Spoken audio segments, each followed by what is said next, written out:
Today, let's break down the story of a fighter whose journey is, and I'm not exaggerating here, one of the most incredible in the history of combat sports. We all know him as Poatan, Stone Hands, but his real story, it's not just about power. It's about resilience, it's about completely reinventing himself, and it's about building a legacy from the ground up. I mean, really think about that question. How does a guy do that? This is the absolute core of his entire life story. It's a journey that starts in this place of just deep, deep struggle, and it ends on the biggest stage in the world holding championship gold. So we're gonna get into exactly how he made that impossible climb, step by step. To even begin to understand the champion, you gotta understand where he came from. Because long before the bright lights of the UFC, Pereira's life was forged in the favelas of São Paulo, Brazil. We're talking about a world defined by pure hardship, not glory. You know that quote?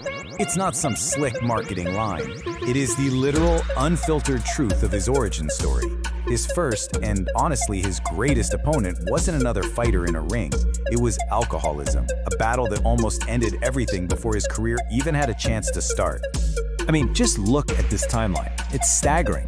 At just 12 years old, he drops out of school to work in a tire shop to help his family. By 16, he's drinking a liter of hard liquor, cachaça, every single day. So for him, fighting wasn't a sport he picked up for fun. It was a desperate act of survival. In 2009, he finally walked into a gym to try and save his own life. So, okay, escaping addiction was the first incredible victory. But the next challenge, it was just as huge. How do you take a pure, devastating striker and get him ready for the ridiculously complex world of mixed martial arts? That's a puzzle that required a very, very specific solution. On one side, you have an absolute monster in the world of kickboxing. 2 belts in glory, the top organization, a legend. But on the other side, his very first taste of MMA, he gets submitted. This just puts a spotlight on the core challenge, right? His power was terrifying, but his grappling was a massive, flashing red light. He needed a guide. And that guide came in the form of another legend, Glover Teixeira, a former UFC light heavyweight champion himself, became the architect of Pereira's MMA game. And let me tell you, this alliance changed absolutely everything. And here's the genius of it. Glover didn't try to turn a world-class kickboxer into a so-so wrestler. That's a mistake so many gyms make. Instead, he built on top of that incredible foundation. The blueprint was surgical. Teach Pereira just enough wrestling defense, just enough cage awareness to keep the fight where he's a killer, on the feet. They layered skills strategically, turning a specialist into a complete threat, without watering down what made him so special in the first place. So what were the results of that mentorship? Well, they were absolutely explosive. What came next was one of the fastest, most dominant climbs to the top in the entire history of the UFC, a true speed run to championship gold. Okay, so first, let's just establish the baseline.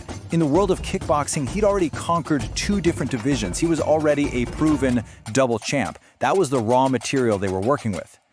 And then, against the best all-around fighters on the entire planet, in the UFC, he did it again. Captured gold in 2 different weight classes. Becoming a double champ in 2 separate top-tier combat sports organizations, it's unprecedented. It doesn't happen. Seriously, just look at this timeline. It's unreal. He makes his UFC debut in November 2021. Exactly 1 year to the month later, he's the middleweight champion. He loses the belt, but instead of a long rebuild, he just says, okay, moves up a weight class and wins another title a year after that. The sheer efficiency of it all is just mind-blowing. But championships are only part of the story. What makes Pereira such a global superstar isn't just what he does inside the cage, it's who he is outside of it.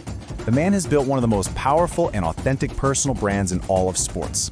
What's so fascinating is how he built this massive brand by saying almost nothing. It's a masterclass.